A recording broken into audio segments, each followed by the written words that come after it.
Hello everyone. So we finished with nouns. Now we'll be discussing about pronouns in this particular video. I'll be introducing the concept of pronouns. So from the word pronouns, we can say that the prefix pro means for or in place of. So pronouns, what could it mean? It means that it replaces nouns. So, pronouns can be defined as words that replace nouns. And in this particular slide or video, we'll be discussing about personal pronouns, and which replaces nouns that refer to a person, place, animal, or thing. Look at this example. This is my father. My father is tall. Now, you can see that this is a noun. My father, it's a noun. But here, when we replace it with he, the sentence becomes, this is my father. He is tall. So here we are replacing the noun, my father, with the word he, which is a pronoun.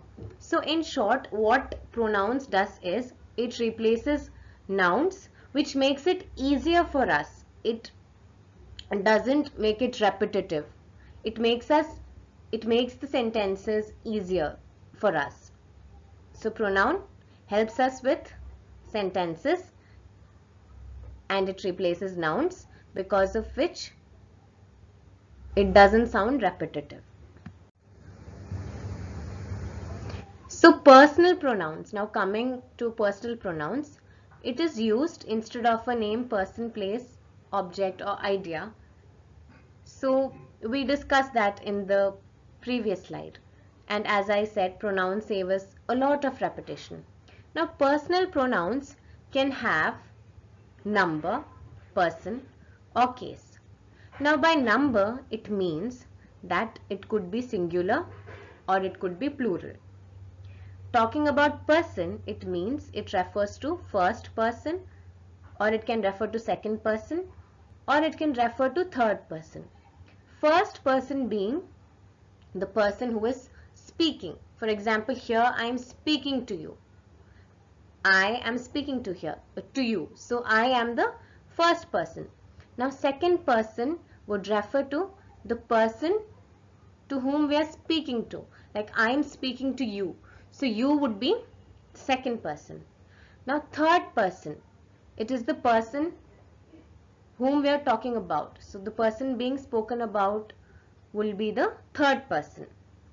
Now when we talk about case, it determines how the pronoun is being used in a sentence, as a subject or as an object or possessive.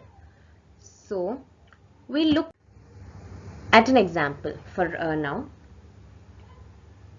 See, Bob, Tubai, and I decided that we would watch the flamingos from our terrace. So here you see that in the next sentence we have used the word we. We have used the word we. This is a pronoun. Similarly, in the next sentence too, you can see that Bob has been replaced with him in the later sentence. Bob stayed back as the watchman did not see him.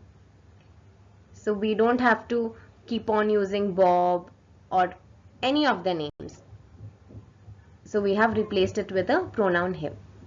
So in these two sentences too, you could see how nouns have been replaced with pronouns. Now I talked about personal pronouns previously, and I discussed that personal pronouns can have person or number or case. So personal pronouns can be used as a subject or object or possessive. At the same time, it can be singular or plural, or it could be in first person, second person, or third person. So in this chart, you can see how the word I would be the subject and singular and would be in first person. And these are other examples that are there for your reference. And through this chart, you can easily recognize what comes under what. And in further videos, we'll discuss pronouns in detail. Till then, I hope all that has been taught till now is clear. Thank you.